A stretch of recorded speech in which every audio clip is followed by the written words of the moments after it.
So it starts as any other day, only today and for a while, there's a global pandemic going on. You're sick and tired of staying at home and you decide that you're gonna go to your friend's house for a cookout. First you stop at the local Walmart and get some chips and some beer. After a few days later, could be anywhere from 2 to 14 days, you start to develop a cough. And then you realize all of a sudden you have a fever and it's a little hard to breathe. You end up going into the emergency room. There they test you for COVID-19 or coronavirus and they end up admitting you. Eventually your organs start to shut down and your body starts to die. Your family, your friends, your kids, they can't come and say goodbye to you.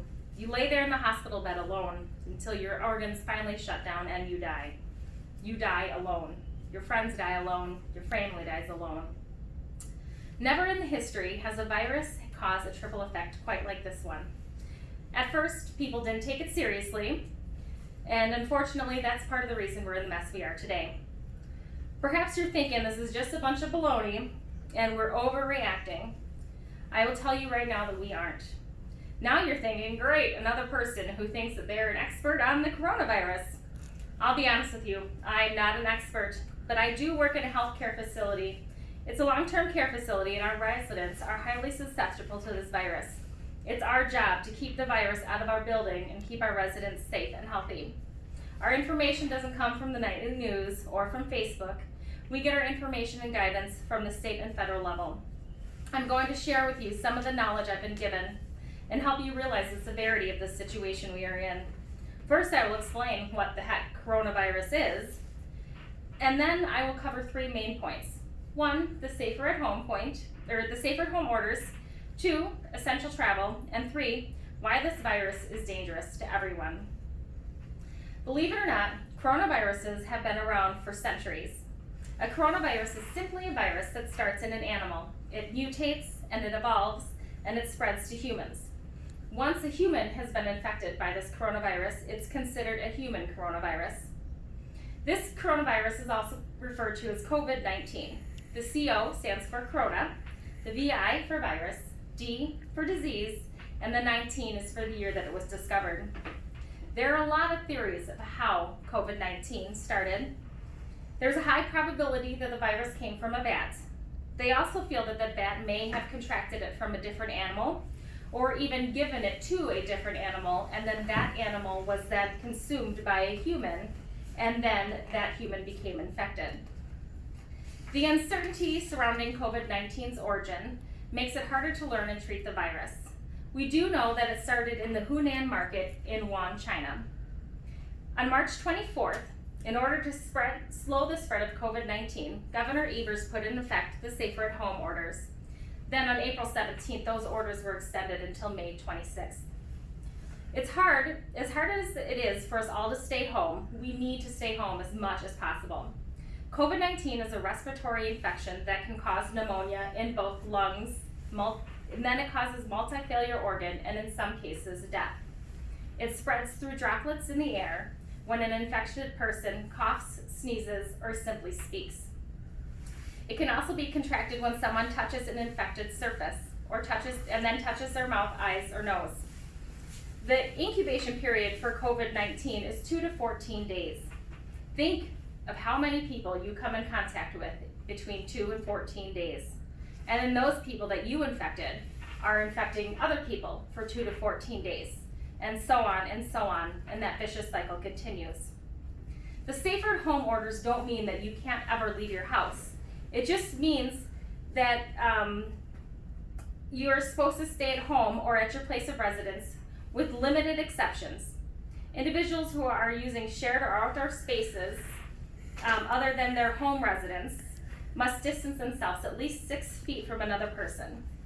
Individuals do not need to maintain social distancing between family members that live in a single living unit or other household members. All individuals may leave their home or residence for a number of essential activities and functions. These orders are to help reduce the curve. The less you leave your house, the less chance you are of becoming exposed and of exposing others. Safer at Home is working in Wisconsin. Wisconsin was expected to have 22,000 cases and between 440 and 1,500 deaths by April 8th. Currently, we're at 4,845 cases and 246 deaths. Now you're probably wondering, well, what the heck is essential? Essential travel includes travel for work, health and safety, such as picking up medication, visiting the healthcare providers, obtaining groceries and food, buying gas or pet food, and other activities necessary to maintain your home or residence. It does also include activities for outdoors, such as walking, biking, hiking, running. It does not include contact sports, such as basketball. Taking care of others is included in essential travel, and that is including friends and pets. And then obviously the travel associated with such essential travel. Although these activities are allowed, it is expected that you are able to maintain social distancing at all times. If you are unable to do social distancing, then that activity is no longer considered essential, and the safer at home essential travels are imperative.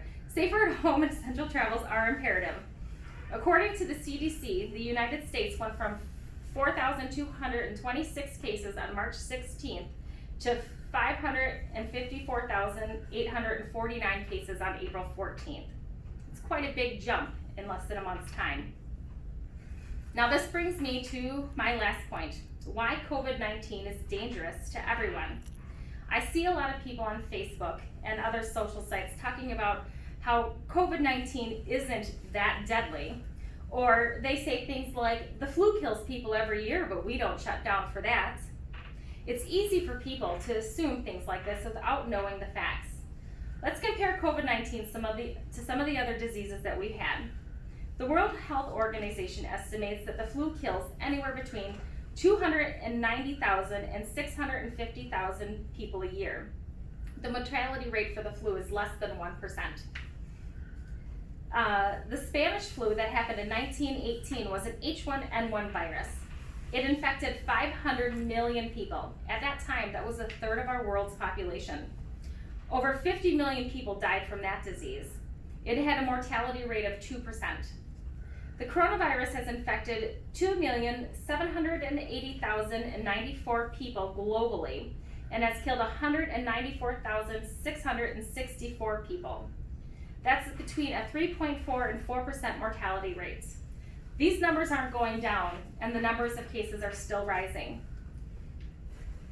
So, in conclusion, this disease only stops when we stop being selfish. If you aren't social distancing, then you need to start now. Only leave your house for essential reasons. I know people are going crazy or worried about their businesses, but the numbers are still going up, even with the strict orders we have in place now. Currently, there is no vaccine or immunity for coronavirus. There is also no cure. If you are experiencing symptoms or think you have been exposed, self-quarantine, and please wash your hands often. Let's be a part of the solution to the coronavirus, not the start of the second wave. We will get through this together. Let's stay healthy, everyone.